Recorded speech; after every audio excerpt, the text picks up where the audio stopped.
Social media की चकाचौंध दुनिया भर में उभरती हुई टिकटॉक स्टार सना यूसुफ की जिंदगी निहायत इंदोहनाक और पुरतशद्दुद अंदाज में खत्म कर दी गई। ये अफसोसनाक सानहा अवामी सतह पर एक बड़ा सदमा बनकर सामने आया है। इब्तदाई इत्तलात के मुताबिक सना यूसुफ को मुबैना तौर पर उमर हयात नामी शख्स ने फायरिंग करके कत्ल किया, लेकिन वाक़े के चंद घंटों बाद ही पुलिस ने फौरी कार्रवाई करते हुए मुल्जिम हयात की सीसीटीवी फुटेज की मदद से गिरफ्तारी की और फिर आज इस हाई प्रोफाइल केस की समाअत duty judicial magistrate Ahmad Shahzad की अदालत में हुई, जहां मुल्जिम को सख्त सिक्योरिटी में चेहरा ढाँप कर पेश किया गया।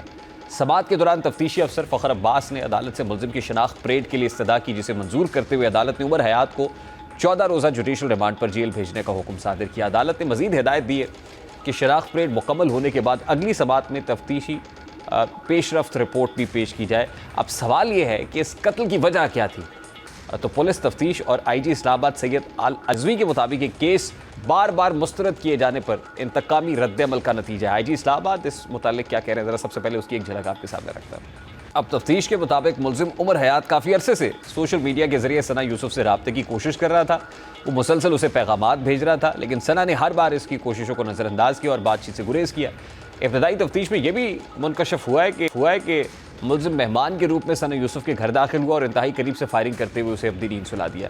अब यकतरफा मोहब्बत से दिल बर्दाश्ता होकर मुल्जिम ने सना यूसुफ को कत्ल किया।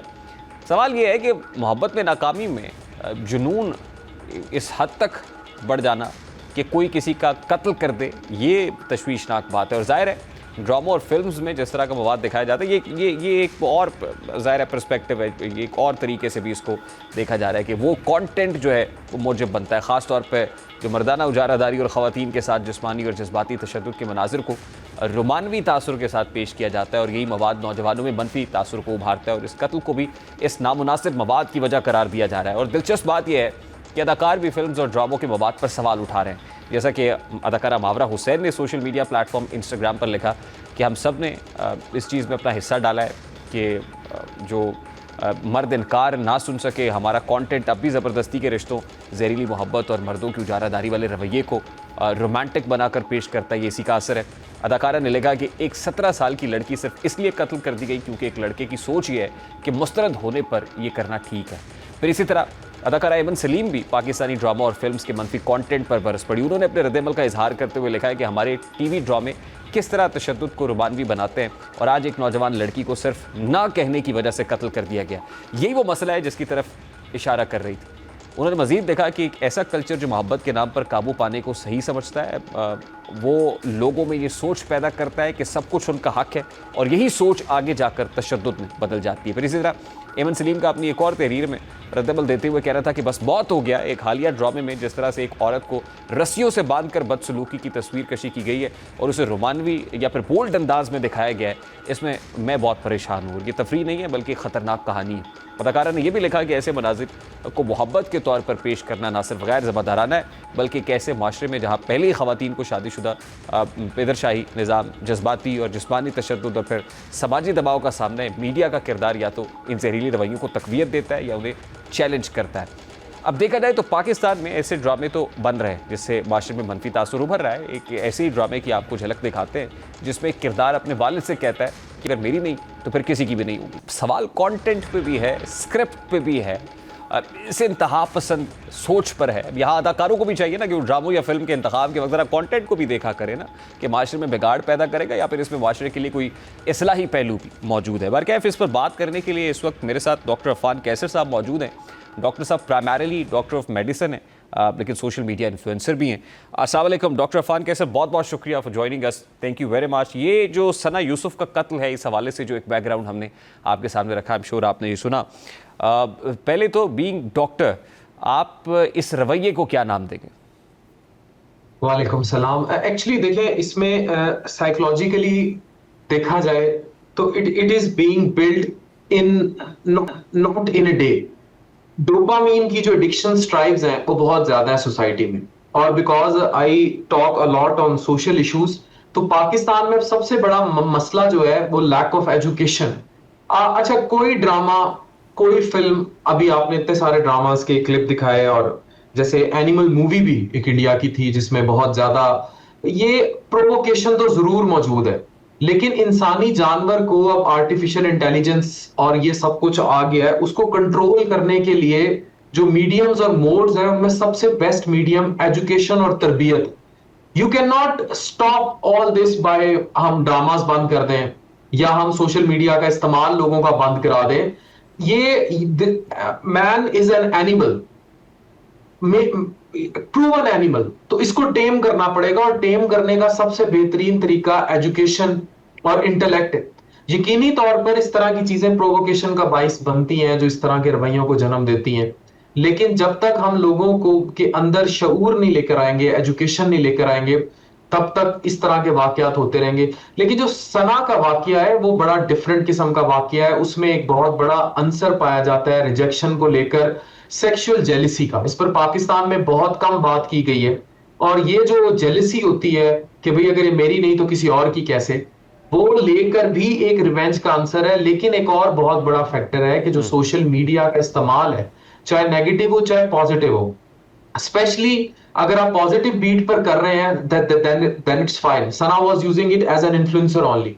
लेकिन जो दूसरी तरफ मनफी इस्तेमाल है, द टिकटॉक लाइव कल्चर और द नाच गाना थिंग और द डिजिटल प्रोस्टिट्यूशन, और उससे सब लाइन एक पूरी इंडस्ट्री ऑपरेट होती है। अच्छा डॉक्टर साहब, कथा कलामी के लिए माजर, this is what I want to talk on. ये जो आईजी साहब का शॉट भी हमने चलवाया ना, आईजी इस्लामाबाद काली नासिर रिजवी साहब, वो कहते हैं रिपीटेड रिजेक्शंस, ये बार बार मुस्तरद किए जाना जो है वो उसने इंस्टिगेट किया और फिर ये हो गया।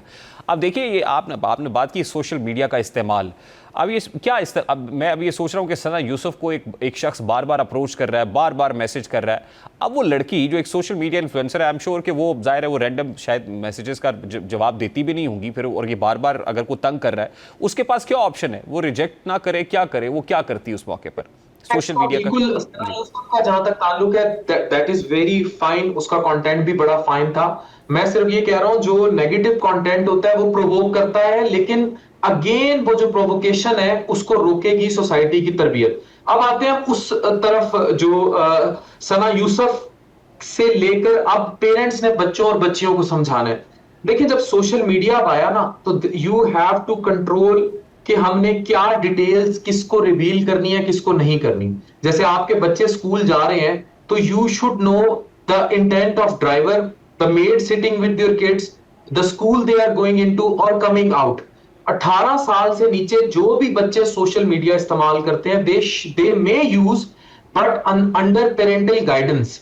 ट्राई टू अंडरस्टैंड कि जब सर्टेन इंफॉर्मेशन किसी भी क्रिमिनल इंटेंट के पीछे लग जाएगी, अगर कोई हरासर भी है, अब इसको मैं तो हरासर का नाम दूंगा, अगर कोई हरासर भी है इन एनी फॉर्म्स, वो आपको चेज कर रहा है और वो आपकी टारगेटेड इंफॉर्मेशन किसी भी तरीके से हासिल कर रहा है, तो उसकी वजह यकीनी तौर पर सोशल मीडिया बन रहा है। और जिस भी तरह वो इन तक पहुंचा और इनके व्हाट्सएप तक पहुंचा और फिर उसने इनका एड्रेस पा लिया, ये पा लिया कि वो घर में अकेली मौजूद है, ऊपर वाले पोर्शन में मौजूद है, ये वो मालूमात थी जो एक अजनबी तक नहीं जानी चाहिए।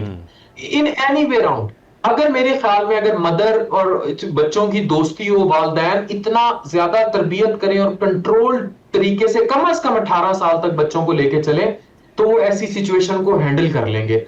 This is all what I mean. वो इन्फ्लुएंस जरूर करें लेकिन पेरेंट्स की गाइडेंस में हो। कम 18 साल तक तो वालिदैन अपने बच्चों को कवर दें ताकि उनको इस किस्म की सिचुएशन हैंडल करना है, और अपनी बहुत ज्यादा अंदर की बातें किसी गैर को ना बताएं, जाके अनट्रस्टेड बंदे को ना पता लगे। इवन चेक इन्स दिए जा रहे होते हैं सोशल मीडिया पर, ये चीजें देख, मैं बिल्कुल नहीं कह रहा चेक इन्स ना दे, लेकिन इस पर कोई चेक एंड बैलेंस कंट्रोल जरूर होना चाहिए। आपकी बहुत अंदर की डिटेल्स क्रिमिनल इंटेंट लोगों के हाथ नहीं चलनी चाहिए। अच्छा डॉक्टर साहब, अब देखिए, एक तो हम डेवलपिंग कंट्री और बहुत सारी डोमेन्स में हम अभी डेवलपिंग है, जाहिर है हम एज अ मीडिया भी डेवलपिंग है, और बहुत सारे सेगमेंट एज पॉलिटिकल डोमेन में आप देख ले, दीगर में अब बहुत सारी चीज़ें इवॉल्व हो रही हैं। लेकिन जितनी तेज़ी से दुनिया तरक्की कर रही है, सोशल मीडिया भी जाहिर है वो पलक झपकते ही, आप यूँ समझ लीजिए, जैसे आर्टिफिशियल इंटेलिजेंस की बात आपने की, AI का दौर है, बहुत सारी चीज़ें हैं, अब डीप फेक हम टेक्नोलॉजी देखते हैं, तो उसमें अब जाहिर है बहुत सारे कंट्रीज़ लाइक ऑस्ट्रेलिया, उन्होंने तो बार कर दिया है कि इस उम्र के बच्चों तक जो है वो सोशल मीडिया का इस्तेमाल होना ही नहीं चाहिए। How to keep balance now, हमें क्या करना है? हम शरह खानदगी की भी बात करते हैं, क्या हमें कोई बैलेंस क्रिएट करने की ज़रूरत है? अगर है तो फिर वो कैसे होगा, या फिर हमें सख्त किस्म के कवानीन की और रिस्ट्रिक्शंस लगाने की ज़रूरत है? रेहान, अभी अपने मुल्क की जब इंटीग्रिटी की बात आई, कंट्री की इंटीग्रिटी की, तो ट्विटर पाकिस्तान में काफी अरसा बैन रहा। जी। अब उसके बाद जाहिर है जब नजर आया कि इंडिया एक फॉल्स प्रोपेगेंडा से पाकिस्तान का नैरेटिव खराब करने की कोशिश कर रहा है, तो मोदी का जो प्रो टेरर नैरेटिव था पाकिस्तान के लिए, that was bashed and killed by Pakistani जवान जो भी सोशल मीडिया पे करते रहे। इसी तरह जब सोशल मीडिया अनकंट्रोल्ड जाएगा तो ये प्रॉब्लम होंगे। इसके लिए कानून साजी की जरूरत है। जैसे अभी आपने ऑस्ट्रेलिया का जिक्र किया, I can credibly tell you that in Canadian Parliament and in USA also some laws are under process. Even इस डाटा लीकेज पे चाइना से अमेरिका ने बकायदा टिकटॉक बैन भी किया था, तो और उसमें डाटा लीकेज भी इन्वॉल्व थी और ये सब कुछ इन्वॉल्व था और वो अपनी एप्स लेकर आए थे। सोशल मीडिया के लिए पाकिस्तान में कोई कानून साजी नहीं है। साइबर क्राइम का इदारा जो है वो नेशनल साइबर क्राइम तो बन गया, लेकिन जो उसका इंटेंट है एफआईए का या साइबर क्राइम का, उसमें यूथ इंगेजमेंट जो कि 64% आर अंडर 30s इन पाकिस्तान, वो बड़ी जरूरी है और उसके लिए कानून साजी होगी। स्पेशली जो अब कोई भी आप वाकया ले लें, कोई भी प्रोवोकेशन ले लें, उसमें बच्चों को इस तरह सजाएं भी हो जाती हैं क्योंकि वो चैनलाइज्ड हो जाते हैं, चाहे पॉलिटिकल रेडिकलाइजेशन हो चाहे कुछ भी और हो। यूथ को बिजी करना होगा, यूथ को प्रोडक्टिव करना होगा, ई कॉमर्स आईटी इंडस्ट्री को ग्रो करना होगा, सबसे बढ़ के 18 साल और उससे कम उम्र बच्चों को कानून साजी के जरिए टेम करना होगा। ये पिंडों देहातों से इंतहाई वल्गर किस्म के टिकटॉक्स जो घरों के अंदर बनते हैं, इससे घरों की प्राइवेसी बहुत ब्रीच होती है और ये क्रिमिनल लोगों को, और फिर पाकिस्तान में पॉवर्टी एक बहुत बड़ा क्वेश्चन है, मतलब गुर्बत, और इससे पैसा जुड़ा है डेफिनेट। डॉक्टर साहब बहुत बहुत शुक्रिया।